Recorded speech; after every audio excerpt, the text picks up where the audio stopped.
Thank you for tuning into Coffee Break. I'm Brian Felder. And I'm Mary Franke. With the Oscars right around the corner, we of course had to do a show with our predictions of who we will think will win the top 5 categories. Which I think is going to be a lot of fun. We also welcome special guest Shara Strand here today, who is a singer-songwriter from New York City, here in town debuting her new single, Jekyll or Hyde. We'll be right back.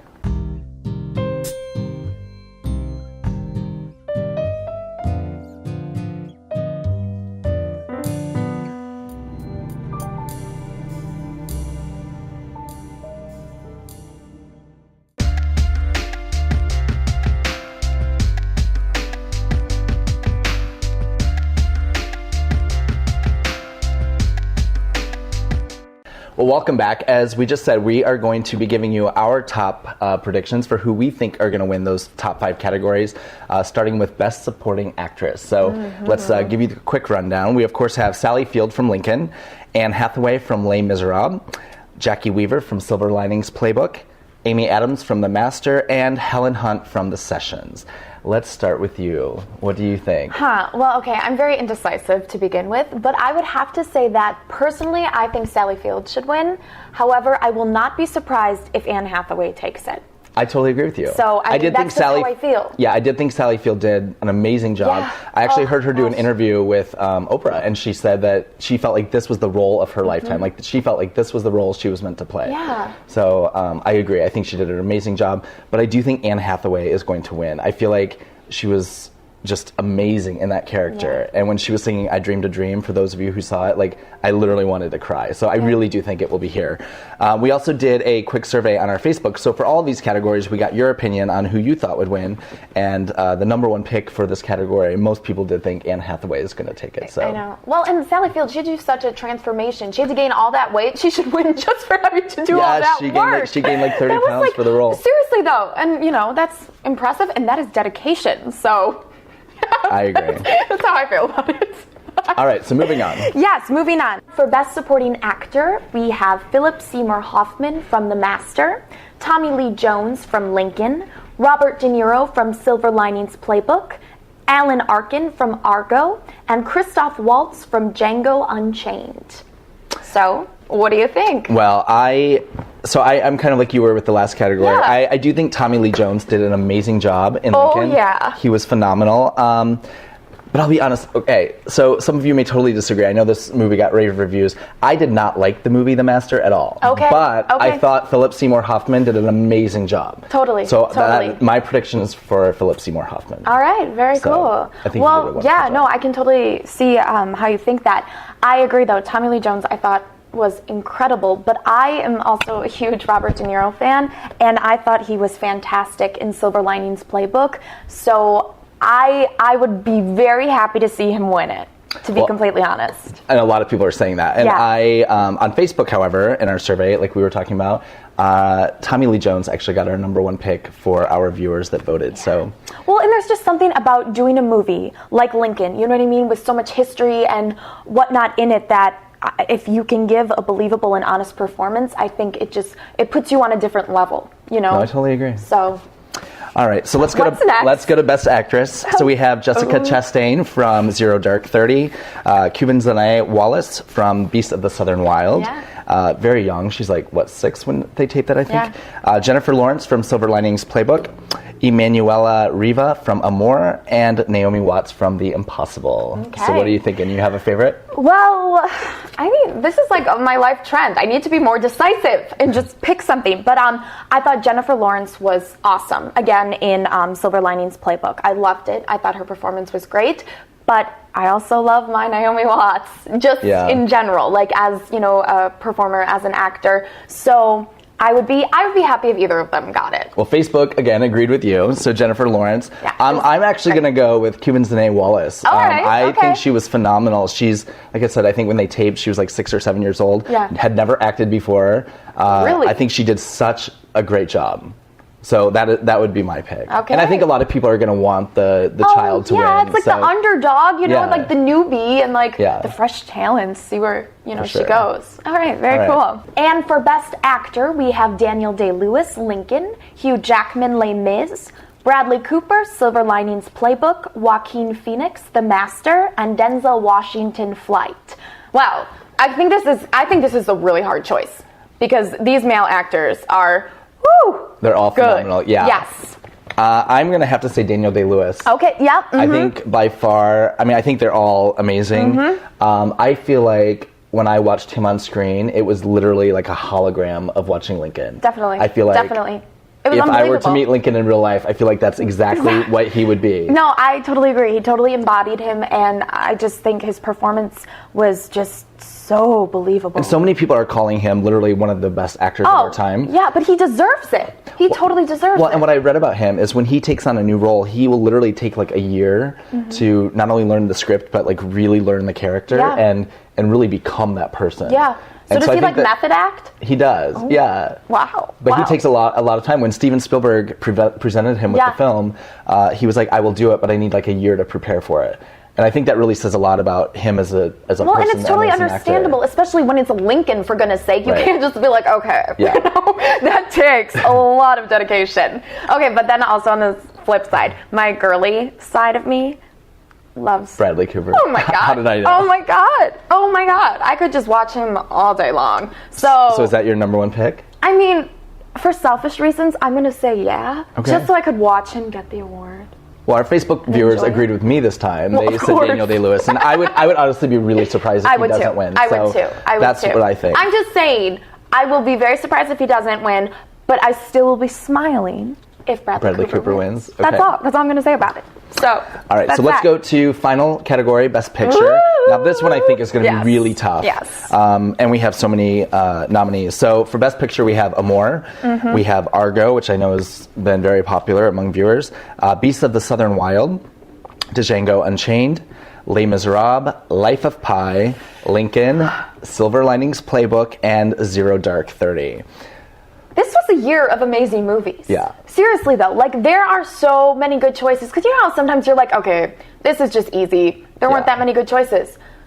It could swing a lot of different ways. Who do you think? Okay, well, I'm clearly creating this triangle of, like, madness for myself. Because for me personally, I liked Lincoln the best. But at the same time, I really, really did like Silver Linings Playbook a lot. A lot of people are saying that too. A lot. Yeah. And I was surprised, actually, how much I did like it. So, I mean, I guess I would pick Lincoln first. I'd be totally fine if Silver won. But at the same time, I think Les Mis could just hands down take it. Well, I think it's probably, my personal choice would also be Lincoln. Yeah. I think it's just one of those movies of our generation. Exactly. Like Titanic. It's one of those movies you don't forget. You know Titanic, what I mean? yes. So, yes. But as far as what I'm reading, as far as reviews and what other people are thinking, I think it's really between Argo, Lincoln, and Les Miserables. See, yeah, I know, and that's why I think it's going to be really surprising and exciting. But I feel like with Les Mis, I feel like people either loved it or hated it. Right. I don't feel like there was a lot of people in the middle, No, so I don't know. Like, I feel like it's maybe a toss-up. I know. So yeah. It's going to be an intense year of Oscars. It is. Oh my. I can't wait to watch and see. I wonder how right we were. Oh my. We'll see. We'll see. All right. So coming up after the break, I'm sitting down with Shara Strand to talk about her new single, Jekyll or Hyde. And before we go to that, let's look at a clip from her performance here last night. We'll be right back.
Will you be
Hey everyone, I am back and I am with Shara Strand, who is currently on tour with her new album Born tonight and your new single Jekyll or Hyde. So thank you so much for being here. Thank you so much for having me. You're very welcome. Well, I saw you perform last night and we just watched the clip. You were fabulous. Thank you. It was so much fun. It was really like incredible fun. So I want to start a little bit with this quote. Yes. You were recently featured on the CBS talk radio show, The Barry Z Show, Yes. and they described you as one of the most talented emerging artists Wow. in the New York City talent pool, which is quite the compliment. Yes. What do you think it is? What do you think it is that separates you from other emerging artists?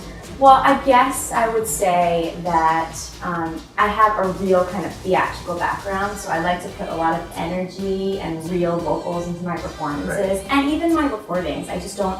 I'm not a huge fan of like the auto-tune thing. I just want to go out and be real and have a passionate experience so people feel something. Right. And I know that you grew up on the stage, so I'm sure a lot of it comes from that. Can you just tell us a little bit about how you got into the industry? Yeah, I mean, I was 8 years old and I was just a little kid and I had this burning desire to take voice lessons. And so I just asked my parents to put me there. And the first day of voice lessons, the voice teacher was like, you have a gift, I need to speak to your mother right now. And my mom came in and spoke to her, and she's like, oh, what do you need? How much money? You know? It's always about the money, right? Exactly. She's like, there's no way my daughter can be talented. And then at the end of the year, I actually sang, and then everybody was just like, can't believe it. Yeah, and then it was just like, I was auditioning for theater, and then I had an agent, and then actually started off Broadway in New York City, and then got to Broadway, and then went to school for musical theater, and then I decided that I just didn't want to play a character or role anymore. Right. And I just wanted to have my own experiences and have people feel like my story. Right. And so that's when I decided to kind of like, well, I was always writing my own music, but work with different producers, anything that I could have done, open mics. I mean, I was pounding the pavement, finding label presidents' home addresses and sending demos, and I mean, I was really Which is really the story of how a lot of people start out. Yeah. You know? So, I was the crazy stalker. And growing up, who were some of your the artists that inspired you, or who did you look up to? So I'm a huge Barbra Streisand fan. Yeah. I love her. She's my all-time idol. Yeah, I mean, who could who love doesn't? her? Yeah, exactly. That's the crazy. But I'd always listen to like huge, power vocalists like Celine Dion, Mariah Carey, the late and great Whitney Houston. Yeah. I mean, I would always kind of like go into my house and turn off all the lights and light candles and just kind of like listen to these amazing vocals. So I've always just been about like strong, powerful vocals. I totally agree with you. I'm glad we have it in common. Yay! So let's talk specifically about the Born Tonight album and especially your single Jekyll or Hyde, which is what you performed last night. Yes. What was kind of the inspiration behind the album, and just tell us a little bit about it. Well, Jekyll or Hyde, I feel like is my baby. I'm so excited that it's my first single because I've just had so many just relationships where someone's been so amazing to me, and then on the other hand, on the other extreme, been such a nightmare. Even in business, and you never know what you're going to get. And then I realized that every single person has this duplicitous nature about them, where you could be like so great to someone and then just totally turn. You never know where that comes from. So Jekyll or Hyde was spurred from just a couple of bad experiences one night. I just picked up the pen and I'm so proud and happy that it came out as my first single. I love it. And like you said, like I think it's something everyone can relate to. Like we've all dealt with that before. Yeah, I mean, whether you're in a relationship with someone who's like crazy and Hyde-like and Jekyll-like, or whether it's you being like that way to someone, you have to cut it off. And then the Born Tonight EP was my first ever EP release, and I'm so incredibly proud of it. D1 Music label put it out, and we had this just very organic experience in the studio. We did acoustic versions, and then we did pop versions. So it was this year process where I was so involved, and we recorded the second single, I Will Carry You, and then there's a bunch of great covers like Roseanne Cash's 7 Year 8. Got to meet her. That was such a great experience. And you're working on another album right now, correct? Yeah, we're just about to go in the studio right after the promotional tour, and we're going to work on some new music. Well, speaking of the tour, what are some of the cities that you're visiting right now? So we just visited Boston and Philadelphia, and then Chicago, which was amazing. Yeah, great. I might be a little partial. And then we're going to San Diego, San Francisco, Las Vegas, and Los Angeles. Perfect. Yeah. Well, I wish you luck on that. Thank you so much. I do want to talk really quickly. I know that you also have a makeup line, which I think a lot of our viewers and your fans maybe don't even know. Tell us a little bit about this Shara makeup line. I mean, I started as a makeup artist when I was 17. I was always doing my makeup for stage, and people were always asking me about tips, and I love to teach. So I started doing makeup lessons, and it got like really big. I even started out of my apartment, and then it got so big that the co-op board was like, oh, you have to go now. There's like 10 people a day coming to your apartment. Right. And so I actually found a space at the Pierre Hotel at the Dominique Salon, which is a huge hotel in New York City. And I'm so lucky. And so I started my line 4 years ago because I'm in love with mineral makeup and how it made my skin look on stage. And so it just kind of took off from there. Well, I give you credit for managing both that Oh, and obviously the career. I don't know how you do it. Thank you. You know, you've accomplished so much in your career already. Like, where would you say you see yourself in like another 10 years? I mean, I just love being on stage, so I would love to tour all around the world. Like, that's my life goal and journey. That's your passion, that's your purpose. Yeah, like I want to go to Africa, India. I want to go to Israel and all over Europe and sing and share and have people have just a response to my music and feel something and have fun and enjoy life while I'm on stage, because that's what it's all about. Absolutely. And then a Grammy would be nice. Well, I wish you the best of luck. Good luck on your tour. It was so nice meeting you. You are fabulous. I love you. Thank you so much. Make sure to check out her website at sharastrand.com, and also you can follow her on Twitter. So Yes, thank you so totally. much. We'll be right back. Thank you.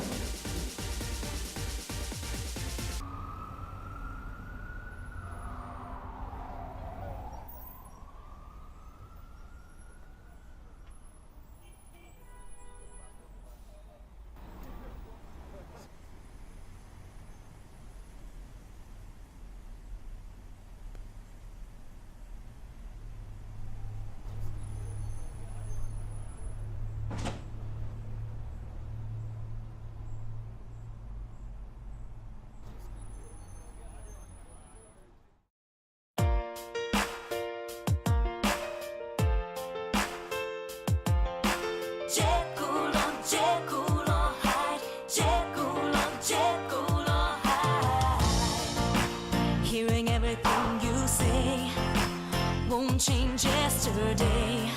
I should get up and leave, but I can't break away. Don't wanna let you go, fighting everything I know. Don't wanna believe you put on a show.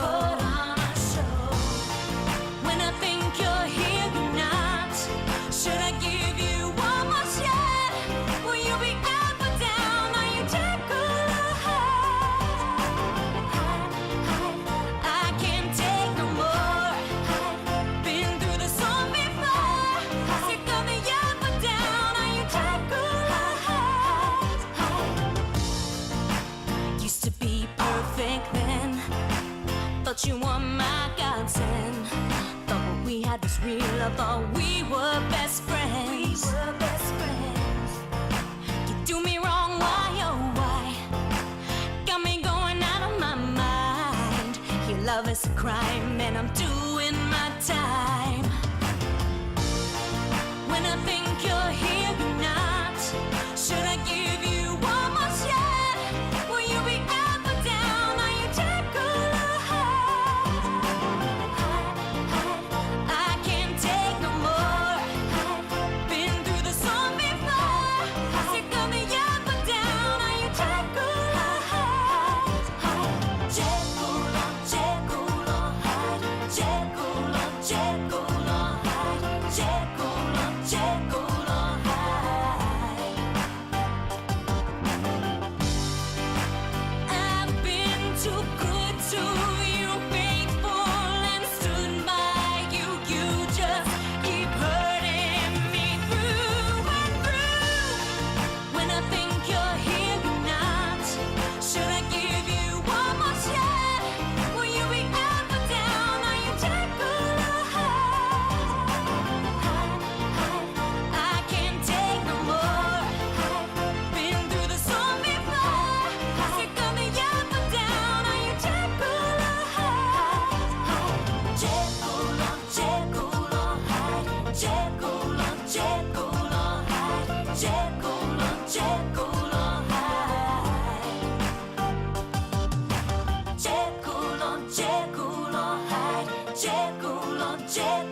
Well, thank you again for tuning in to today's show. I want to give a very special thank you to our guest, Shara Strand, who took some time with us. And of course, we want to remind you, we have those prize packages from Poshcorn Chicago and Uptown Brownie that we talked about on last week's show. So go to our Facebook page, Coffee Break, and like that by February 28th in order for your chance to win. And we would love to hear who you think will win the Oscars. So you can vote on our Facebook page or tweet us at GayTVOnTheGo using hashtag CoffeeBreakTV. Until next time, thanks for watching. See you soon.